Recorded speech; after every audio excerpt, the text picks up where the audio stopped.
grow lies Bunnyville, a busy little bunny. Rabbit Town.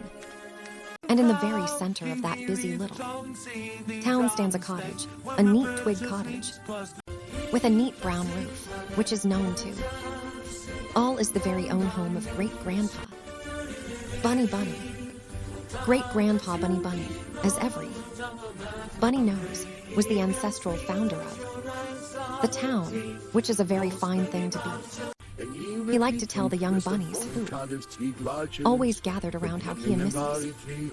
Bunny, when they were very young, had found that very brier patch and built themselves that very same little twig house. It was a happy life they lived there, deep in the woods, bringing up their bunny family in that little house of twigs. And of course, Daddy Bunny, as he was called then, was busy at his job decorating Easter eggs. As the children grew up, they helped paint Easter eggs, and soon the children were all grown up with families of their own, and they built a ring of houses all around the place. Home. By and brother had a tiny, and they called it Bunnyville. Now Grandpa Bunny had lots of help painting Easter eggs, so much that he began to look for other jobs to do. He taught some of the young folks to paint flowers in the woods. They tried out some new shades of green on mosses and on ferns. They made those woods so beautiful that people who went walking there marveled at the wonderful colors as they talked among themselves. The rains be especially rich, they said, or the rainfall especially wet. Or the rainfall especially wet. And the bunnies would hear them and silently laugh, for they knew it was all there. Grandpa Bunny was doing. Years went by. Now there were still more families in Bunnyville, and Grandpa Bunny had grown to be Great-Grandpa Bunny, for that is how things go, he still supervised all the Easter egg painting, the work on the flowers every spring. But he had so much help that between times, he looked around for other jobs to do. He taught some of the bunnies to paint them. Autumn leaves, purple for the gum trees, yellow for the elms, patterns in scarlet for the sugar maple trees.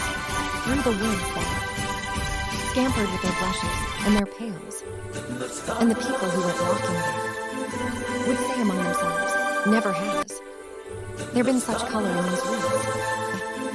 Nights in these woods must have been especially frosty." And the bunnies would hear them and silently laugh, for they knew that it was all their great-grandpa's plan. And so it went, as the seasons rolled around, there were constantly more bunnies in that busy Bunnyville. And Great-Grandpa was busy finding jobs for them to do. He taught them in winter to paint shadows on the snow and pictures in frost on wintry window panes, and to polish up the diamond, lights on glittering icicles. And between times, he told stories to each crop of bunny young around the cozy fire. In his neat little twig home, the bunny children loved him and his funny bunny tales. Children, I am going to go away, and I'll tell you what my next job will be if you'll promise not to say. But at last it did seem as if he'd thought of everything. He had crews of bunnies, trained to paint the first tiny buds of spring. He had teams who waited beside cocoons to touch up the wings of new butterflies. Some specialized in beetles, some in creeping, crawling things. They had painted up that whole wild wood, till it sparkled and it gleamed. All to think of next. Well, Great-Grandpa stayed at home a lot those days, and thought, and thought, and thought. And at last, he told a secret to that season. Bunny boys and girls, children, Great-Grandpa Bunny said, "I'm going to go away, and I'll tell you what my next job will be, if y'all promise not to say." So the bunny children promised, and Great-Grandpa went away. The older bunnies missed him, and often they looked sad, but the bunny children only smiled and looked extremely wise, for they knew a secret they had promised not to tell.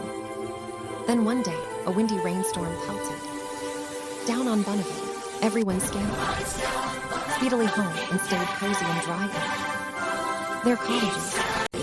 After a while, the rain slowed down to cinder, dripping drops. Then every front door opened and out the bunny children ran. Oh, it's true, those bunnies shouted, and they did a bunny dance. Great Grandpa Bunny. Bunny has been at work again. Come see what he has done. And the people walking out that day looked up in pleased surprise. Have you ever, they cried, simply ever, seen a sunset so gorgeously bright? The little bunnies heard them and they chuckled silently, for they knew that it was the secret. It was all Great Grandpa Bunny. Bunnies played,